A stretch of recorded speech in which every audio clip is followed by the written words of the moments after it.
Hello everybody, welcome back to Ray Jensen Radio Podcast. Thank you very much for tuning into the show today. So guys, di tahun ini podcast kita mau mulai interview juga orang-orang keren dari industri kopi di Indonesia. Jadi gue so excited to introduce our first coffee guest nih. Namanya Muhammad Fakhri Murad, dia adalah seorang homebrewer yang gak pernah kerja di cafe, bukan seorang barista katanya. Dan dia juga nggak pernah punya bisnis coffee shop, tapi dia bisa berhasil menang Indonesia Brewers Cup di tahun 2019 kemarin. Orangnya sangat menarik dan mencerita, dan dia juga punya podcast. Namanya Temu Ramah Kopi di channel Kipo di YouTube, please check it out. Kita kali ini topiknya mau membahas tentang industri kopi di Indonesia dan juga macam-macam kopi di Indonesia sendiri. Dan tentu aja dia akan cerita pengalaman, kisah cerita atau journey-nya sepanjang karirnya. Oke, hope you guys enjoy the show. Jangan lupa subscribe di YouTube channel kita, Ray Jensen Radio Podcast. Kita juga ada di Spotify, Apple Podcast, Google Podcast, dan Anchor App. Buat further updates, please check out our Instagram di Ray Jensen Radio. Oke, please welcome Fakhri Murad. Enjoy the show.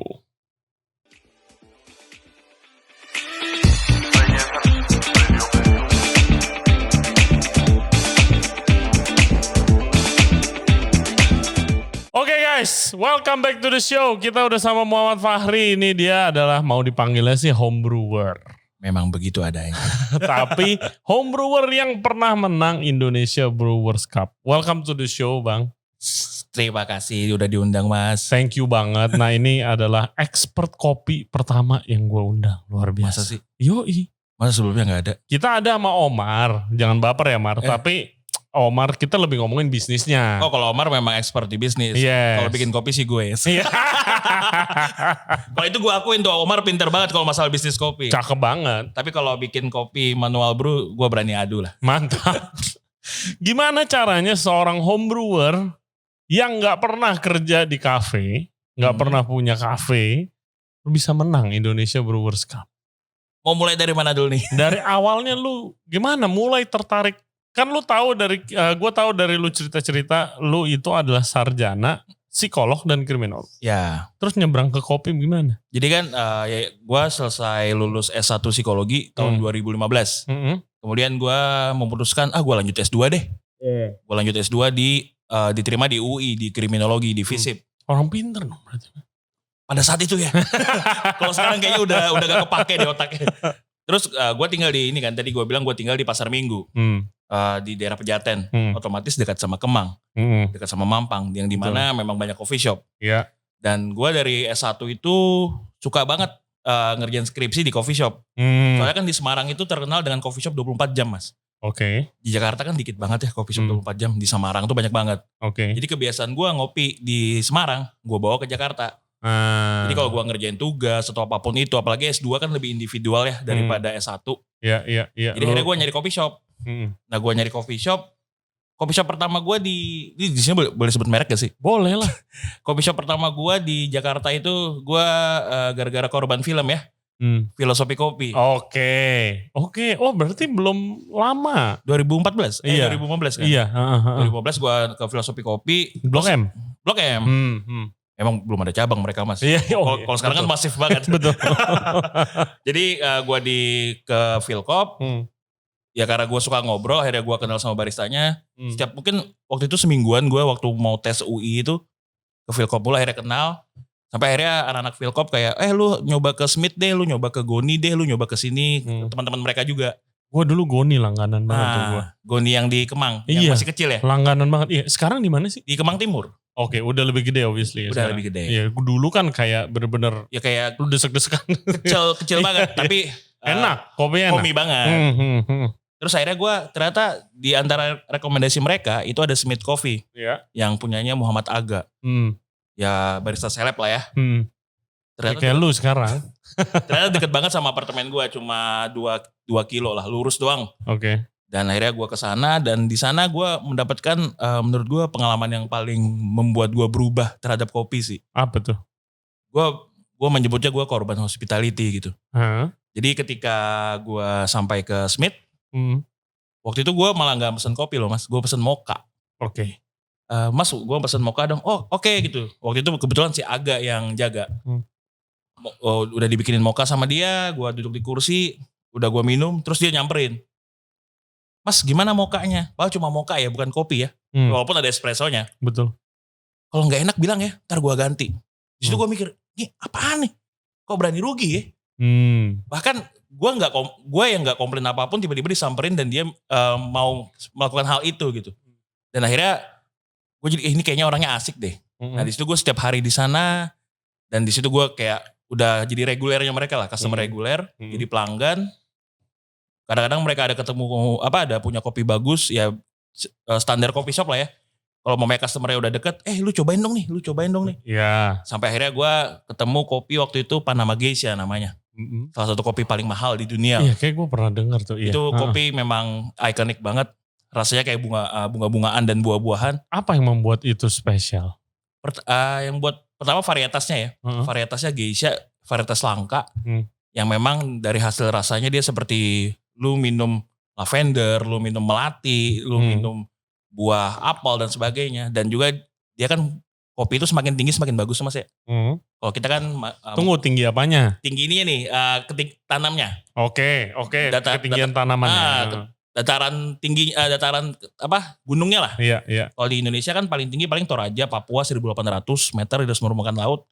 Panama itu 2.200. Oke. Nah itu yang bikin mereka bagus. Jadi setelah gua nyoba si Panama Geisha ini, wah anjing ternyata kopi itu bisa rasa kayak gini ya. Yang dulu gua kuliah itu bodo amat sama kopi, yang penting gua nongkrong di coffee shop, bisa ngerjain skripsi, gua jadi tertarik nih sama kopi. Dan di situ mereka mulai sering ngasih gua kopi, ngajak gua jalan-jalan juga. Jalan-jalan ke perkebunan? Bukan, mereka itu kan roastery ya. Iya. Jadi mereka punya customer juga kan. Nah gue pas mereka visit customer gue sering diajak gitu. Oh, buat lu belajar. Lu mau ikut gak? Sekarang belajar ya. Gue ya ikut mereka. Dan waktu itu juga gue diterima UI, gue ambil UI-nya. Gue lanjut lagi lah belajar kopi sama mereka gitu. Sampai akhirnya gue ikut kelas di ABCD School of Coffee. Oke. Bulan Januari 2016. Dan di situ juga si anak-anak Smith ini ikut kompetisi. Waktu itu ikut si Aga ikut kompetisi barista, partnernya itu ikut Brewers Cup. Ya. Yang partnernya satu lagi perempuan ikut Cup Tester namanya lombanya. Nah di situ gue sampai bingung kan. Waktu itu si salah satu ownernya namanya Cindy juga, Cindy perempuan. Cindy sama Randy ini pacaran waktu itu. Sekarang udah nikah. Jadi si Cindy, Ri nonton dong, support kami gitu. Emang apaan sih? Ini kami mau ikut lomba kopi nih gitu kan. Emang kopi dilombain ya? Emang apa yang bikin kopi harus sampai dilombain gitu? Akhirnya gue nonton lah di waktu itu di JI Expo. Acara FHI ya kalau gak salah ya. Iya biasanya ada kopi. Pas gue nonton di sana, di situ gue mulai tertarik dengan kompetisi kopi gitu. Ternyata buat kopi itu complicated banget ya. Ribet banget ya. Gak yang gue pikir cuma tinggal lu kasih air doang.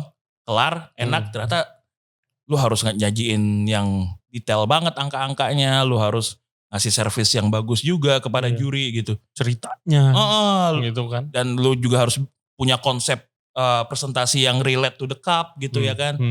Karena kan pokoknya apa yang diomongin di peserta di kompetisi itu harus nyambung sama hasil akhir di gelas ya gitu. Nah dari situ gue akhirnya, gue kayaknya harus mendalami kopi deh. Tapi kan jauh banget dari lu nonton dan lu miss sampai lu menang.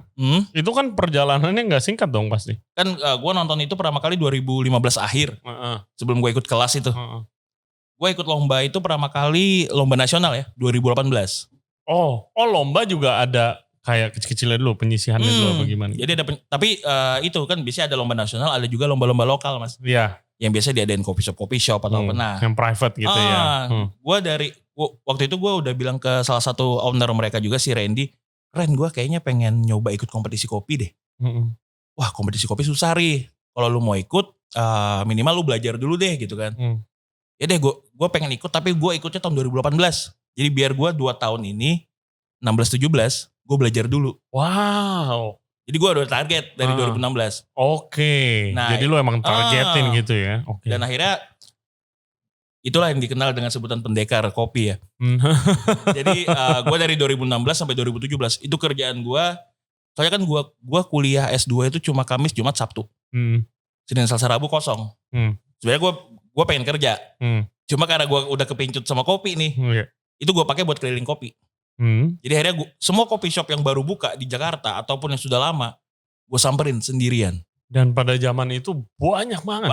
Banyak banget, apalagi habis filosofi kopi ya. Iya. Efeknya Gila kan itu. banyak. Mau yang kopinya beres sampai kopinya gak beres, yang penting buka. Dan akhirnya gue samperin. Sampai akhirnya muka gue tuh udah dikenal banget, Mas. Wah anjing nih dia datang ke kita buat ngetes kopi kita nih. Padahal gue cuma datang karena pengen belajar. Betul. Tapi gue gak pernah komplain loh masalah kopi mereka. Gue datang, kok kopinya gak enak, gue gak ngomong. Gue pulang aja gitu. Oke. Udah, pokoknya kalau enak ya gue ajak ngobrol, kalau gak enak gue diem pulang gitu. Gue gak pernah yang ngasih bintang 1 di Google Review. Aduh.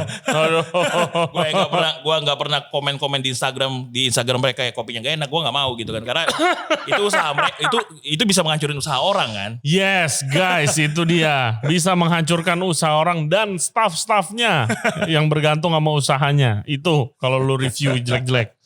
Makanya gue daripada gue review jelek, mending gue pergi dan gak pernah kesana lagi. Itu pilihan gue kalau ketemu barang jelek gitu.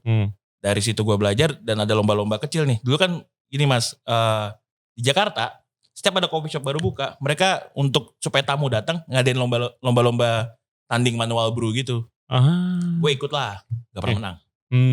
Gak pernah menang gue pokoknya. Tapi di situ gue mulai kayak, gue itu harus bisa nyeduh di depan orang umum yang gak gue kenal. Karena gue di Smith itu udah boleh masuk bareng mereka. Jadi gue udah biasa nih nyeduh di depan teman-teman. Tapi kan nyeduh di depan orang-orang umum kan gue belum pernah. Pasti orang-orang juga, nih siapa nih? Tangannya kagak ada gitu. Kok berani ikutan lomba gitu. Tapi gue pede waktu itu. Gue pede banget, gue bodo amat. Pokoknya gue bodo amat, gue ikut semua lomba gitu. Walaupun gue gak pernah menang. Dan sampai akhirnya 2018. Tapi di 2017 gue sempat bantuin, karena nama gue udah dikenal karena suka keliling, gue sempat bantuin orang kompetisi juga. Tapi waktu itu sebagai pembantu lah. Asisten ya. Jadi kayak, Ri ini keluarin barang-barang dari koper, gue keluarin. Ini lap-lap gelas gue lap. Di itu, IBRC itu? Di IBRC. Dan akhirnya 2000, karena gue bantuin dia, jadi waktu itu namanya Andi. Dia minta bantuan gue, Ri mau bantuin gak gini. Ntar gue bantuin lu deh, tahun depan lu mau kompetisi kan. Gue pegang banget tuh kata-katanya dia. Oke, gue bantuin lu, tapi 2018 lu jangan ikut kompetisi ya. Lu harus bantu gue. Dan akhirnya 2018 gue ikut kompetisi. Kan ada di Indonesia Coffee Event, kan ada 4 cabang ya waktu itu. Indonesia Barista Championship, itu yang barista itu bikin espresso, cappuccino sama signature beverage. Kemudian ada Brewers Cup, manual brew. Kemudian ada Indonesia Latte Art. Bikin latte art. Kemudian ada Indonesia Cup Tester. Nyicip kopi. Jadi kita disuruh bedain kopi dan cari mana yang benar lah gitu. Dan akhirnya gue ikut yang manual brew kan. Karena gue gak kerja di coffee shop. Tapi emangnya boleh? Bukan barista tapi ikut kompetisi gitu boleh? Gue udah sampai cek peraturannya. Ini orang umum yang gak kerja di coffee shop boleh gak? Iya, unik ya. Ternyata boleh. Iya, soalnya kan pasti kalau yang awam pasti taunya ini Brewers Cup ya khusus barista dong. Iya, ternyata boleh ya. Karena lomba Brewers Cup ini sendiri di dunia tuh udah dari 2011. Dan sudah banyak home brewer yang ikut. Jadi orang-orang Eropa, Australia dan sebagainya, Amerika tuh udah banyak. Jadi peraturannya gak sebaku itulah.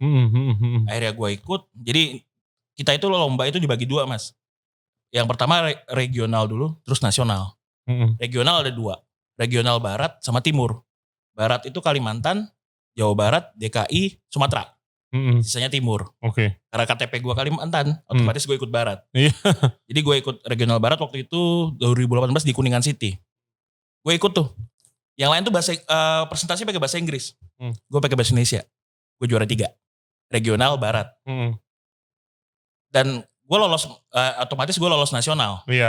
Lolos nasional. Lolos kualifikasi lah gitu. Ya lolos kualifikasi, di nasional tanding lagi, gue peringkat 8.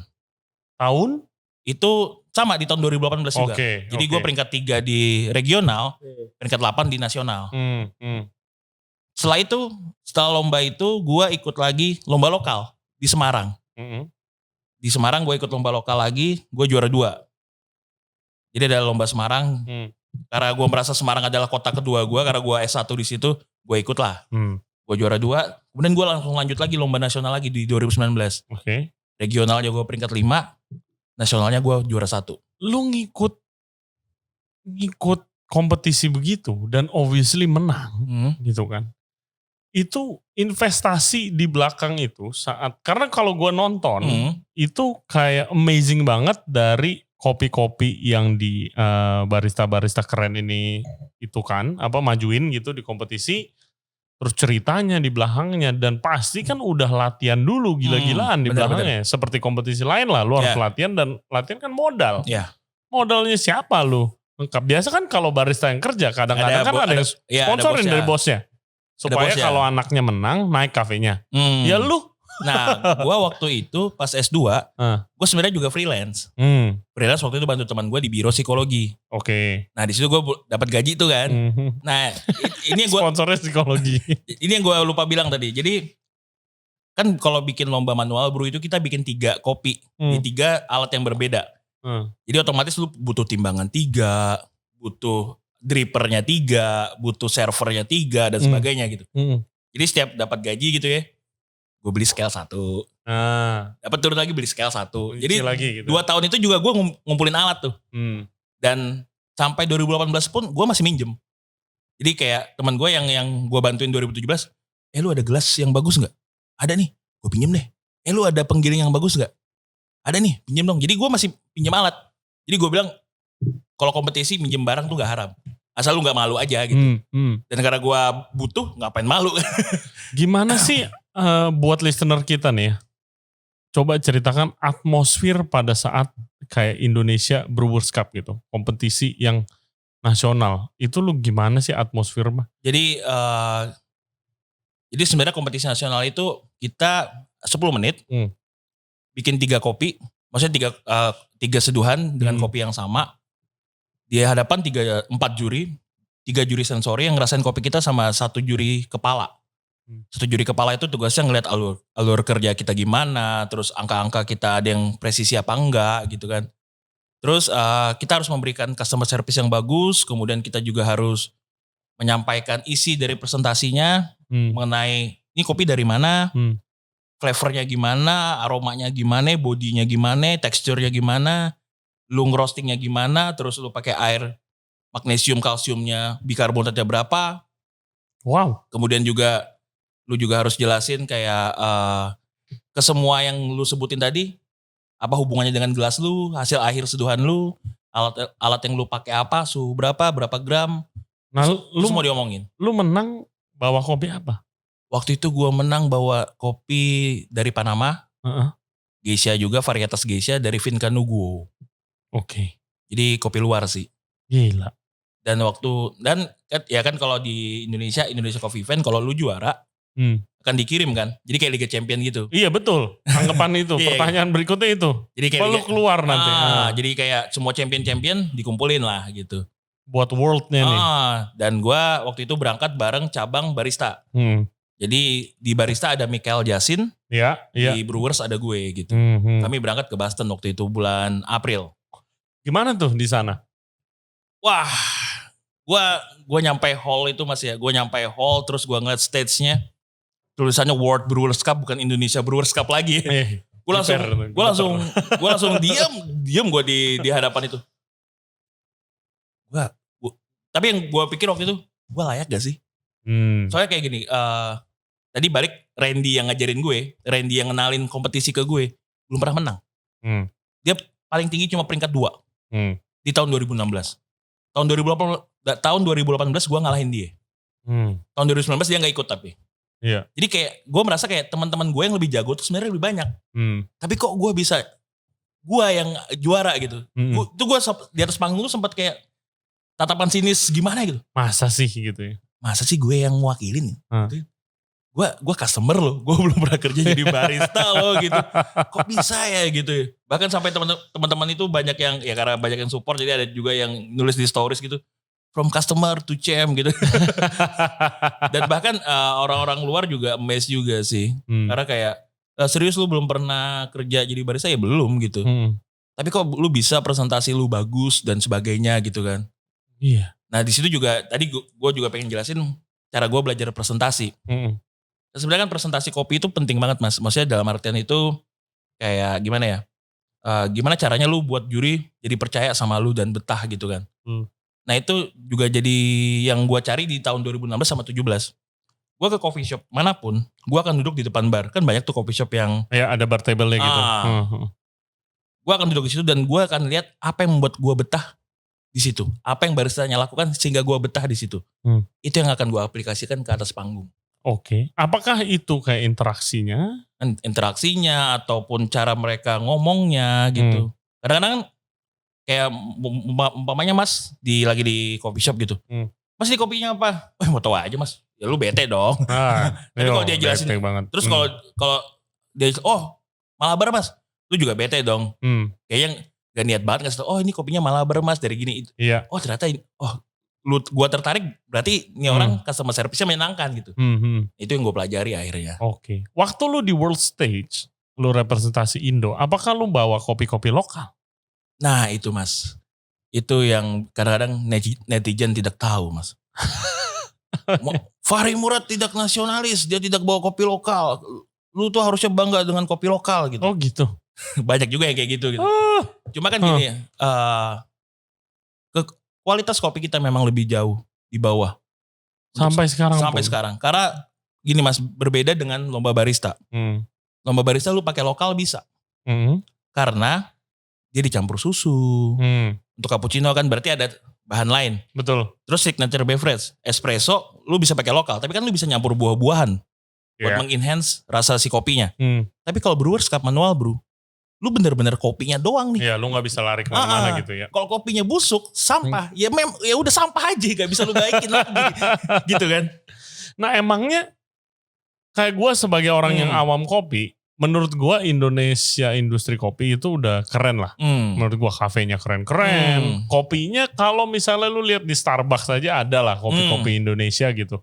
Yang dijual juga di situ kan. Apa yang membuat kopi Indonesia masih kasarnya di bawah, inferior sama kopi-kopi luar negeri? Yang pertama itu cuaca kita juga gak konsisten. Kadang hujan, kadang apa, itu mempengaruhi pasca panen dan sebagainya kan. Terus prosesor kita, petani-petani kita masih banyak yang tradisional banget. Terus tradisional tuh apa? Metikin petangan gitu? Metikin pakai tangan, terus kadang-kadang yang hijau juga ikut dipetik dan sebagainya. Penyimpanan beansnya juga belum bagus gitu kan. Jadi banyak ketinggalannya lah gitu. Terus juga faktor alam ya kayak tadi ketinggiannya yang gak terlalu tinggi-tinggi banget gitu kan. Terus banyak faktor-faktor lain tuh seperti kayak sumpama kita gak tahu antara kopi yang ini bagus sama enggak tuh masih banyak yang awam juga gitu. Kayak pengetahuan tentang varietas dan sebagainya itu juga masih banyak yang awam gitu. Jadi cukup ketinggalan jauh sih. Cuma gue yakin 4-5 tahun lagi bisa kok. Karena udah maju banget sebenarnya kopi kita. Iya. Cuma untuk ditandingkan dengan Panama Geisha, Ethiopia, Costa Rica itu masih belum cukup kuat. Iya emang that's the way it is guys. Ya kan. Kalau actually ada similarity sama di bidang gue, di bidang masak. Itu kayak ya chef-chefnya udah keren, restoran-restoran yang ada di sini udah luar biasa, tapi bahan yang belum kekejar. Dari itu ya emang sistem agriculture-nya aja masih kuno gitu kasarnya. Makanya ya kayak yang lu bilang, seperti yang lu bilang, gue sih berharapnya walaupun gue pakai kopi luar, tapi yang orang luar lihat adalah SDM kita bagus. Gitu. Bagus banget SDM. Iya. Makanya banyak barista-barista kita yang ada di Arab, Saudi, banyak yang di luar juga. Bukan digaji murah ya. tapi karena tekun dan telaten aja gitu kan. Dan terus kalau lu sudah terekspos sama coffee culture luar negeri. Kalau masalah kafe-kafe di sana, di Indonesia tuh kalah gak sih kayak kafe-kafenya? Kalau gue sih ngeliatnya dari budaya customer ya. Ya Mas pasti pernah lihat kan kopi shop di luar gimana. Maksudnya kayak mereka beli, minum, pulang. Beli, minum, pulang. Mereka nongkrong, ada orang datang, wah kasihan nih mereka belum dapat tempat, pulang. Kalau kita gimana? Mesen satu, buset. Ya mending ada wifi bisa 4 jam. Di Starbucks caramel macchiato 63.000, itu 10.000-nya 1 jam. Jadi kalau lu beli caramel macchiato 6 jam lu dapat. Itu alasan lu kenapa gak buka kafe? Karena ini Pertama untuk manual brew sendiri agak kurang kuat untuk berdiri sendiri lah. Sebenarnya bisa kalau branding self branding lu kuat gitu kan. Cuma kalau gue sih sebenarnya bisa, tapi gue harus di Jakarta. Gue nggak bisa di kota gue sendiri di Samarinda gitu.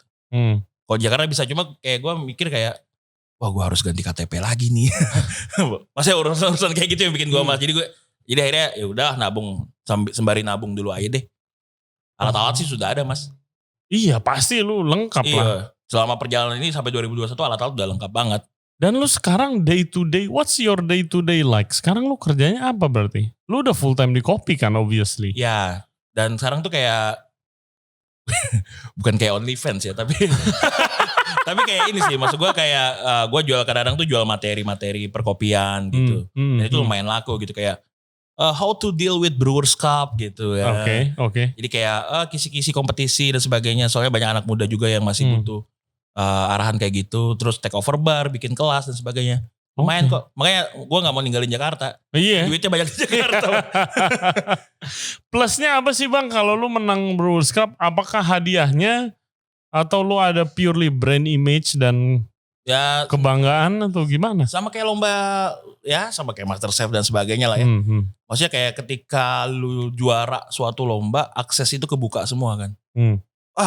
Gue tinggal ngomong nih, gue kayaknya pengen bikin alat ini deh. Pengen alat seduh ini. Ada aja tuh yang ngubungin Mas Fari mau, ini bisa kami bantu. Luar biasa. Gue kayaknya bikin, gue ada ide nih buat bikin gelas yang cocok buat kopi. Ada yang mau sponsorin.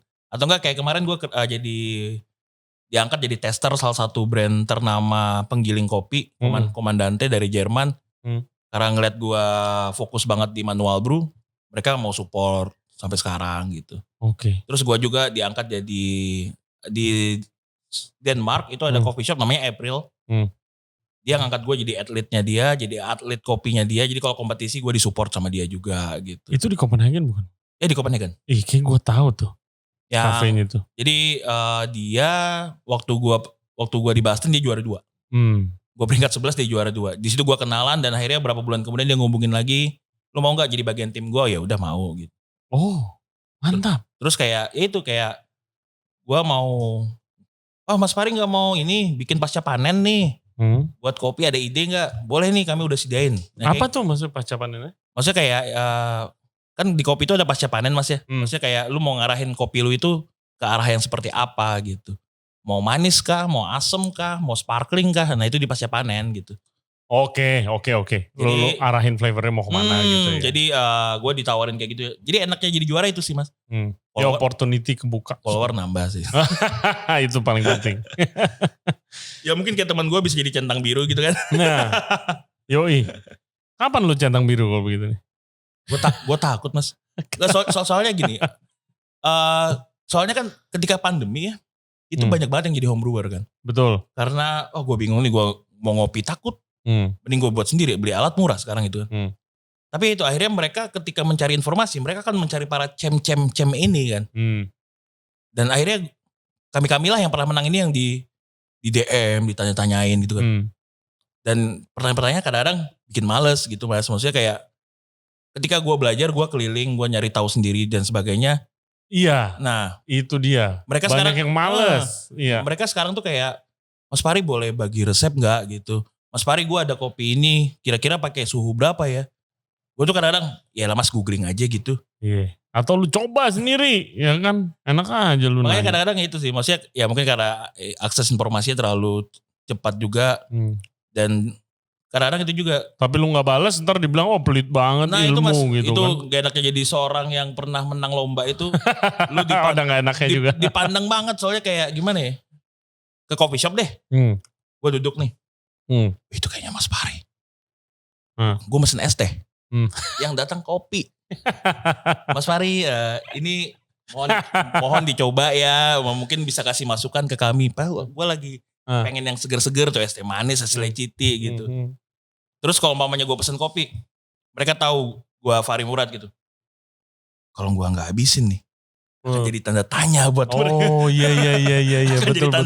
Kenapa nih? Ya mungkin kayak ya chef ternama juga ketika makan di mana nggak habis kan. Ini kenapa makanan gue ini? Udah kenyang. Kopi gitu juga tuh banyak. Aduh, kayak serba salah nih. Gue sering ngomong kasar di Instagram gue. Ada netizen bilang, Mas Faru itu panutan, lu tuh lu tuh harus menjaga sikap, attitude. Waduh, kenapa dengan menjadi juara gue nggak jadi gue? Betul, kenapa? Iya, justru kalau lu nggak jadi lu, malah ntar hilang. Iya, betul. Iya kan? Tapi kadang-kadang ya akhirnya gue bodo amat sih. Makanya gue kadang-kadang itu bikin live Instagram jam 12 malam gitu, buat ngajak interaksi mereka gitu. Oh, Mas Fari aslinya gini ya, gue aslinya gini gitu. Ya gue galak gitu. Ya biar mereka tahu gue aslinya gimana gitu. Soalnya kan ketika lu ngetik, gue nggak tahu emosi lu gimana kan. Iya. Siapa tahu lu nggak biasa aja, tapi gue liat, nih kayaknya Mas Ray marah sama gue nih. Malah di ketikan lu biasa aja gitu. Jadi mending gue interaksinya di live Instagram gitu. Betul. Nah, terus podcast lu gimana nih? Kipo. Jadi itu sebenarnya itu Mas, yang kayak gue bilang, kadang-kadang kayak kita ngobrol-ngobrol, kita ngobrol gak di record begini ya, ngobrol biasa. Kalau didengar orang lain kan informatif ya sebenarnya. Iya. Nah itu gue berharapnya dengan kita ngobrol, kalau ketika didengar orang lain ya jadi bermanfaat. Iya. Makanya gue buat lah si podcast itu gitu. Udah berapa lama podcastnya? Kipo. Dari 2020 sih. Awal pandemi lah. Oke, karena bingung. Iya, kita ngapain nih? Duit gak ada. Mau jajan gak bisa. Mungkin kita ajak podcast yang punya coffee shop dikasih minum.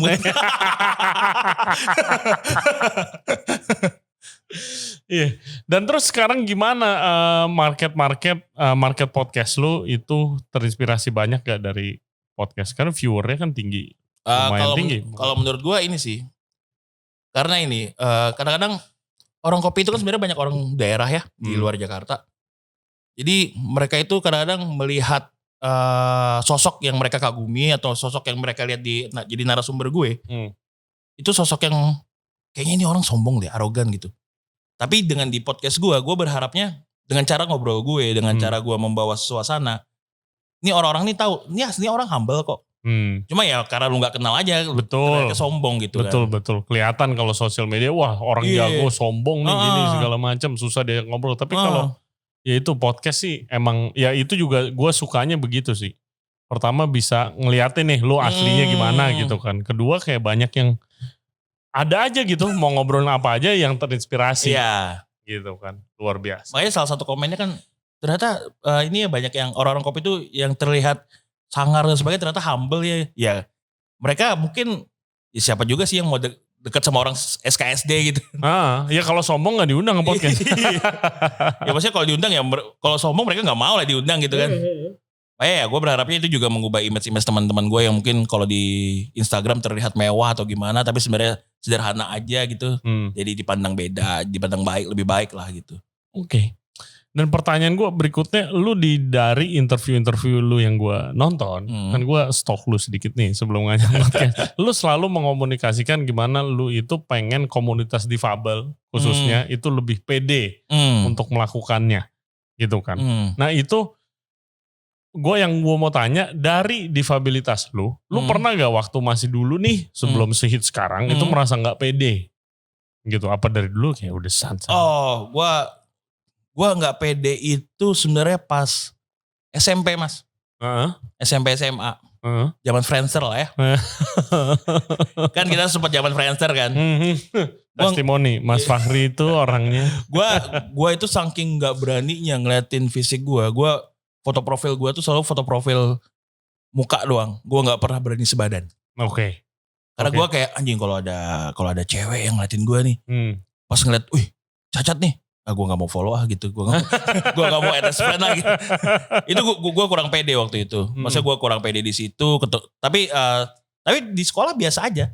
Cuma kalau di sosial media gue gak sepede yang sekarang lah gitu. Karena gue beranggapan dulu kayak kalau gue di sosial media, kayak di Friendster gitu apa segala, gak ada ketemu orang baru, gue jadi kayak anjing. Gue jadi kayak gak pede buat ngeluarin gue tuh aslinya gimana gitu. Walaupun gue di SMP SMA aktif ikut basket dan sebagainya, ikut bowling dan sebagainya gitu. What makes you kayak oke, gue harus gak peduli nih, gue harus lebih pede gitu? Itu sebenarnya ketika ini sih, ketika gue SMA sama kuliah. Jadi sekolah gue itu SMA Negeri 1 Samarinda cukup aneh sebenarnya. Jurusannya cuma ada 2, IPA IPS. IPS-nya 1 kelas doang. gue termasuk isinya anak nakal semua tuh. Nah di situ biasanya begitu. Dan disitulah gue jadi ya tau lah anak-anak SMA sosok jagoan gimana gitu. Di situ gue mulai berani memperlihatkan gue gitu, walaupun gue memperlihatkan dengan kesangaran gitu ya. Karena gue takut diremehin sebenarnya. Karena gue takut diremehin, gue akhirnya memperlihatkan, lu macam-macam sama gue pukul lo. Gue selalu kayak gitu. Over biasanya gitu, over compensate. Tapi pas kuliah gue waktu itu kebetulan berisikan teman-teman Jawa Tengah, Kebumen, Temanggung, Pekalongan, Banjarnegara dan sebagainya, yang santun-santun. Dan akhirnya gue jadi terbiasa dengan lingkungan umum lah gitu. Apalagi pertama kali merantau kan, setelah 18 tahun sama orang tua, tinggal sama orang tua, tiba-tiba merantau sendiri. Bahkan nyokap gue gak mau ngunjungin gue selama 2 tahun kuliah pertama, biar anaknya mandiri lah gitu katanya. Oke. Jadi akhirnya ya gue mau gak mau berteman banyak sama di sana, dan akhirnya gue jadi terbiasa. Gue udah mulai berani tuh posting di sosial media fisik gue gimana dan sebagainya gitu. And it's important loh. Ya. Ya kan, to be yourself it's important. Ya kan bukan dari difabel doang. Dan itu juga efek dari kuliah di psikologi sih. Karena kan ya kuliah psikologi kan memanusiakan manusia ya. Yeah. Jadi ya gimana gue memanusiakan gue sebagai manusia juga. Apa yang kita semua bisa pelajarin dari psikologi Bang? Kalau lu ada waktu nih ngomongin 1-2 hal. Apa ya Mas? Memanusiakan manusia, yaitu psikologi. Humanis kan. Jadi gue sebenarnya sekarang jadi bego masalah teori sih, dulu gue jago banget. Gue karena kopi gue jadi hilang semua ilmu gue. Ya itu sih, maksudnya kayak ya manusia itu sama aja semuanya gitu. Tinggal lu cari tujuan lu ada di sini tuh ngapain gitu kan. Dan itu akhirnya gue jadiin sebagai pedoman gue lah. Maksud gue dari psikologi itu gue jadikan, gue ubah lagi kalimatnya jadi kayak lu tuh harus tahu tujuan lu dilahirin tuh sebagai apa gitu. Ada orang yang dilahirin jadi penjahat, jadi pengambil bansos gitu sumpama gitu ya. Itu tujuan hidup dia dilahirkan. Dan terus buat kita apa? Sebagai contoh yang buruk. Betul. Nah, jadi terus gua harus cari tahu nih tujuan gua dilahirkan sampai jadi orang kopi itu pasti bukan gua yang mau. Betul, pasti ada yang ngatur. Pasti Tuhan yang ngatur kok, gue beranggapan kayak gitu. Betul. Terus akhirnya gue, apa ya tujuan gue? Oh mungkin banyak nih orang-orang kopi difabel. Mungkin gue bisa jadi contoh kali ya. Mungkin gue bisa jadi pembuka pintu buat mereka kali ya. Ya dengan cara kompetisi dan sebagainya gitu. Dan akhirnya itu yang menjadi tujuan gue sekarang. Gitu. Iya lu buktiin lu bisa. Gitu. Soalnya kan ya lomba kopi juga gak ada lomba kopi khusus difabel kali. Iya gak ada. Gak kayak Paralympics. Ya bahkan mungkin gue orang disabilitas pertama yang tanding di dunia sih kayaknya. Ya of course. Kayaknya sih. Itu gak usah dipertanyakan. Kayaknya udah pasti. Biarpun kan sekarang ada kafe-kafe yang emang mempekerjakan kan ya, komunitas difabel. Gue taunya cuma itu, Sunyi. Sunyi sama di Jogja juga ada di Yakum di Jakal kilo 11 apa 12 gitu. Luar biasa sih, luar biasa supaya banyak semuanya. Dulu juga gue pernah nonton di Kenya, kalau gak salah gue nonton di YouTube. Ada orang yang bisu gitu ikut kompetisi. Wow. Jadi dia jelasin sambil bahasa isyarat tapi di sebelahnya ada interpreter gitu.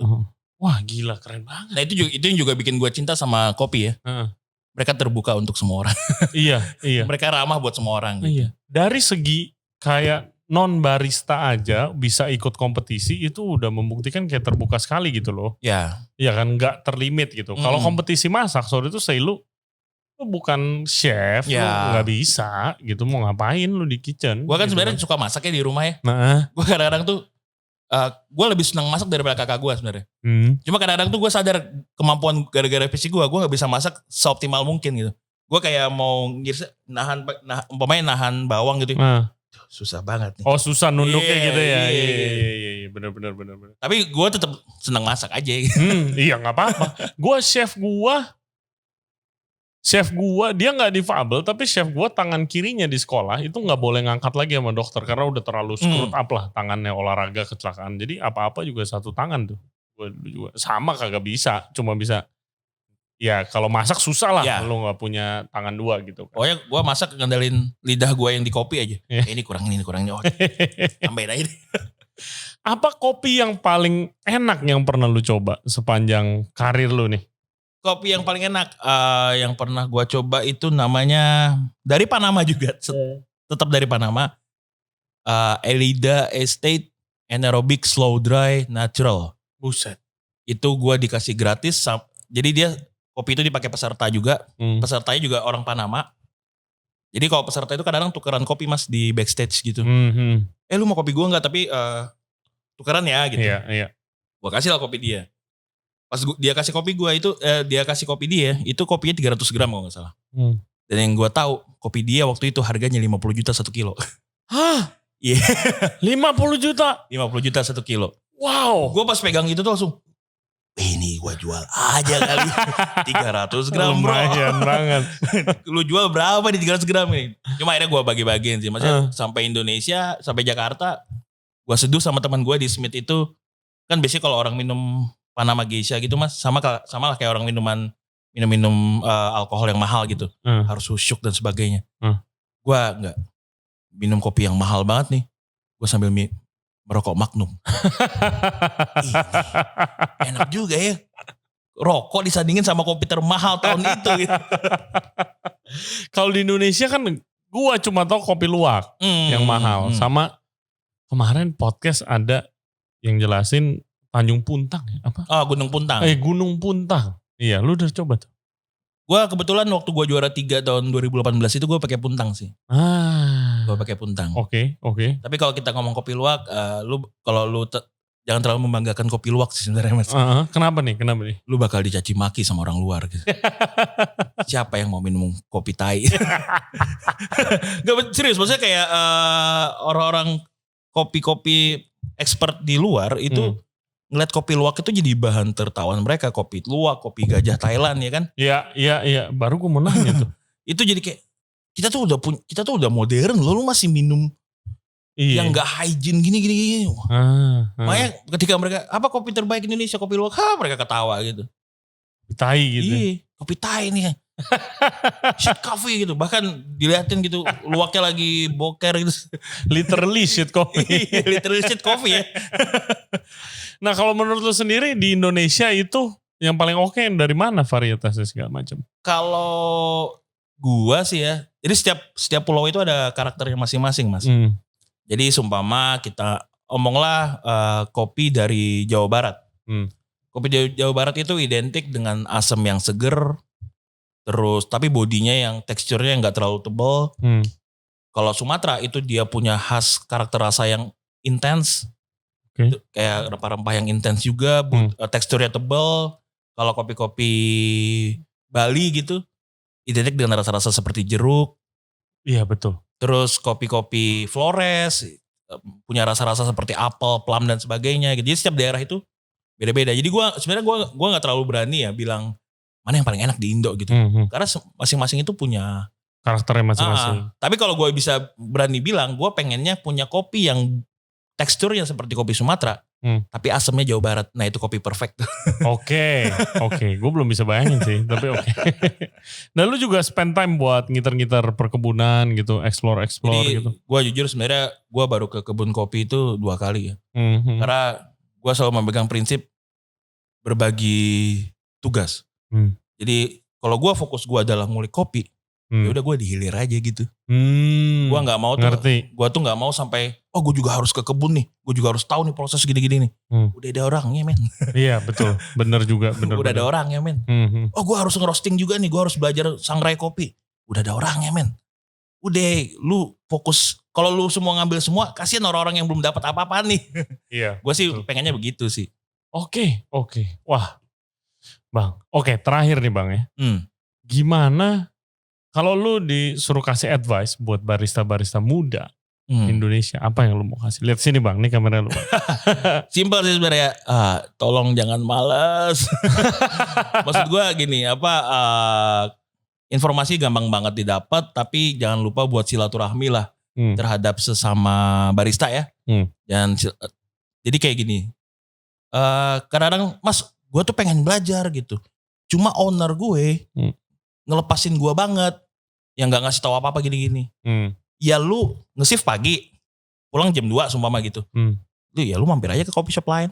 Ada coffee shop teman lu, belajar sama mereka gitu. Jangan ngandalin owner lu yang gak ngasih apa-apa ke lu gitu. Maksud gue inisiatifnya lebih tinggi gitu loh mas. Jadi jangan kayak, berpangku tangan lu, tolong dong suapin gue, kasih gue ilmu gitu kan. Betul, itu betul banget. Dan siapa bilang di luar jam kerja lu gak boleh ngulik sesuatu yang buat kerjaan lu. Benar. Itu gue paling sebel sih itu sih. Gimana nih chef gini-gini. Setelah lu kerja lu ngapain emangnya? Gitu loh. Ya pasti lu juga gitu. Gue dulu sehabis kerja ya gue belajar lagi. Makanan ini gimana segala macam. Lu juga pasti. Orang lu even bukan kerja di kopi gitu loh. Tapi lu belajar gitu loh. Jadi jangan ngemis-ngemis deh ilmu. Lu bisa belajar sendiri. Kalau gak tahu boleh tanya kita. Tapi ya jangan lupa, jangan males. Oke. Kalau tanya pun pakai adab ya. Kenapa? Kadang-kadang, Bang, ini dong bedanya kopi ini sama ini apa Bang? Gua aja ya Mas ya. Ketika gue belajar nih, ini gue tambahin dikit ya. Ketika gue belajar, umpamanya lu orang kopi. Gue pengen tahu banget dari lu. Gue DM lu gimana coba? Gue kayak DM dosen Mas. Mas, selamat malam. Betul. Saya Muhammad Fahri, saya baru belajar jadi brewer. Saya ada ketertarikan terhadap ini. Bolehkah jika saya bertanya? Gue selalu gitu tuh. Bahkan sampai gue diketawain. Lu formal banget sih. Lah itu sopan. Gue kuliah 2 kali. Itu yang diajarin dosen-dosen gue gitu. Biar gue sopan. Betul. Tapi kenapa gue dapetnya orang-orang kayak gini? Yang gak tahu adab nih ketika nanya. Nah itu sih. Baru kemarin, ini baru kemarin gue dapet. Chef, saya lagi kuliah masak di sini. Saya mau ujian. Saya mau bikin ini nih menunya. Menurut chef gimana? Enak aja lu, gue bilang. Bayar. Oke, sebelum closing, Bang Fahri, kita mau main sedikit game dulu nih. Boleh. Jadi nama gamenya itu You Better Know It. Jadi gue akan tanya pertanyaan-pertanyaan yang lu pasti tahu. Oke, jadi lu jawabnya cepet aja. Jawabnya apa nih? Maksudnya, pertanyaan gue lu jawab. Enggak, maksudnya ya tidak atau apa. Enggak, bukan ya tidak. Tapi pokoknya pasti lu tahu jawabannya. Oke. You Better Know It edisi kopi. Mas Fahri, what's the best advice you ever got? What's the best advice you ever got? Harus percaya diri sih. Percaya diri. The worst advice you ever got. Yang paling buruk. Apa ya? Jangan sombong. Worst advice? Jangan sombong. Jadi lu boleh sombong. Kalau menurut gue kalau lu udah dapat pencapaian, yang lu dapat secara capek-capek, sombong sedikit gak apa-apa sih. Saya setuju. Kalau lu gak jadi di dunia kopi, lu bakal jadi apa? Psikolog. Soalnya itu mimpi gue dari dulu. Kalau kriminolog? Jujur Mas, kriminolog itu cuma iseng karena gue penasaran ilmunya. Ini gue mau ngambil S2 lagi nanti. Oke. Apa? Psikolog tapi. Psikolog lagi? Profesi tapi. Oke, mantap. Semoga sukses. Amin. Pertanyaan berikutnya. Kopi apa tadi yang terbaik? Boleh diulang lagi kalau sama jawabannya. Kopi apa terbaik yang lu pernah coba? Elida Estate, Vinca Nuguo. 2 itu. Mantap. Dan terakhir, industri kopi di Indonesia, apa harapan lo? Semoga semakin seksi, semakin teredukasi semua customernya, semakin teredukasi juga para baristanya. Kita bisa menjadi konsumen. Kita negara produksi, tapi kita juga bisa jadi negara konsumen lah gitu. Amin. Bang Fahri, terima kasih banyak. Sama-sama. Untuk waktunya. Semoga sukses. Amin. Kuliah S2, podcastnya, proyek-proyek collab-nya semoga sukses. Amin. Semuanya. Dan kalau listener kita dan viewers kita mau follow lu di Instagram di mana? Fahri Murad di Instagram. Jangan lupa dengerin podcastnya juga ya. Kipo di YouTube. Oke. So, thank you very much guys buat yang udah nonton dan udah dengerin podcast kita kali ini. Boleh DM Mas Fahri kalau mau nanya-nanya. Tapi inget ya harus sopan dan harus berbobot pertanyaannya. Jangan males. Oke. Follow kita di YouTube channel, subscribe, like the video if you like our content. Jangan lupa kita juga ada di Spotify, Apple Podcast, Google Podcast, dan Anchor App. Buat further updates bisa cek kita di Instagram @RayJensenRadio. Thank you very much guys. We'll see you next time. Bye-bye.